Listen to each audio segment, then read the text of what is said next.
Morning, Anna. How are you today? Hi. I'm doing really pretty well, actually. Got coffee. I'm ready to go.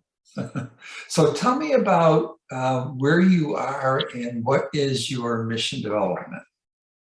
I am currently serving as pastor for Pláticas de Santa Sofia here in San Antonio, Texas. It's a synodically authorized worshiping community, and we are centered around the gospel of Jesus Christ, and that manifests itself in our meetings through art and through food and deep conversation. Oh, sounds really interesting. So it's my understanding that you've had a coach for your mission development. Yes.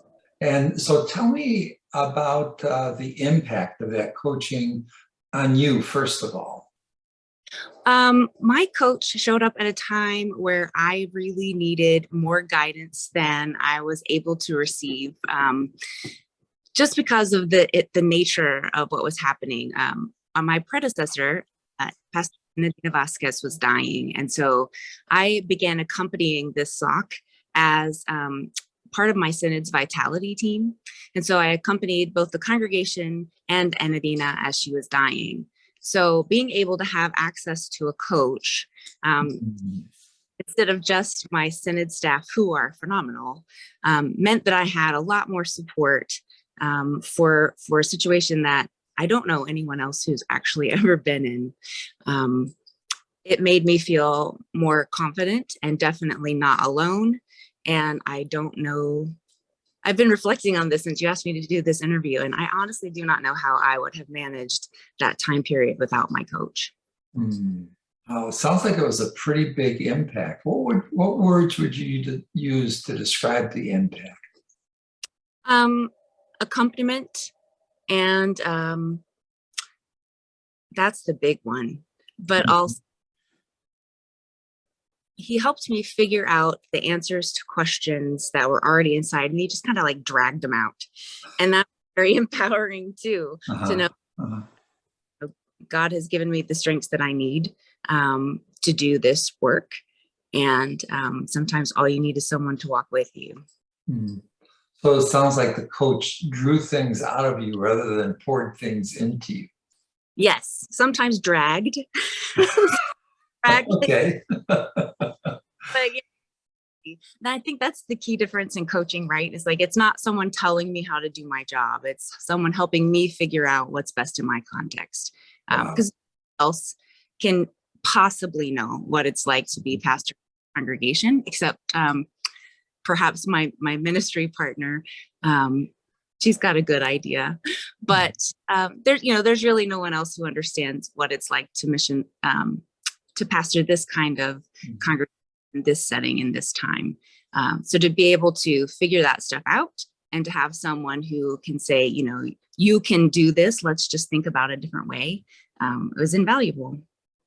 Mission developments are pretty challenging ministries, aren't they? And it sounds like this particular one for you was particularly challenging because of the things that were going on in the ministry. Yeah. Right, right. It's been interesting too that as time has gone on, because um, the initial challenges have changed.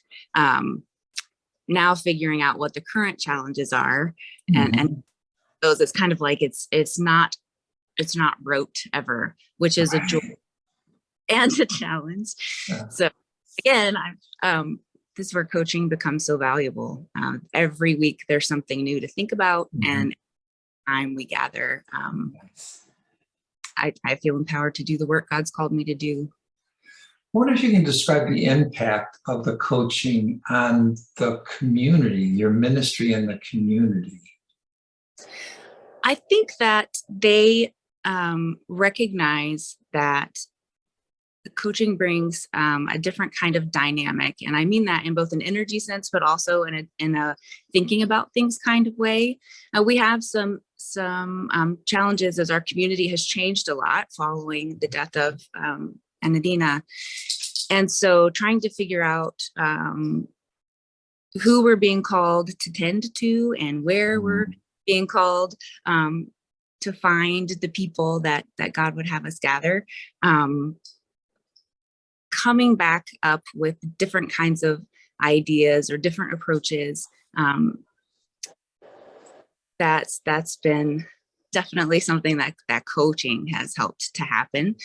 So we're not stagnant. And even when things feel like we don't know exactly what we're supposed to be doing right this minute, the congregation and my steering committee, we always kind of feel like we will find it, we'll find an answer.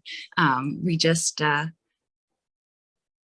sometimes need a little bit of assistance. And I think that the confidence that the congregation has in me as a leader, but also in the mission that we are working towards or working for, has really been strengthened because of coaching. Wow, that sounds pretty significant. So the coaching has shaped you, it's helped to shape the community.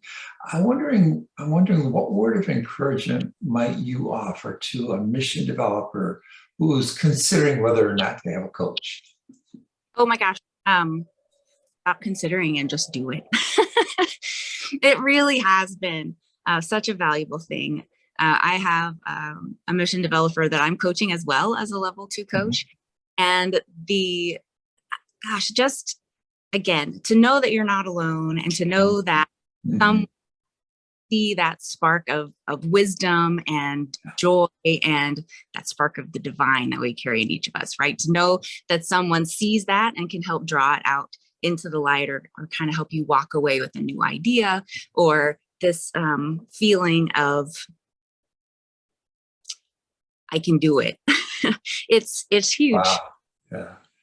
Anna, thank you so much for your time this morning, especially considering you got a big event with your son today in the hospital. So blessings for you and blessings for your ministry. Thank you so much. Thank you, John. Yeah.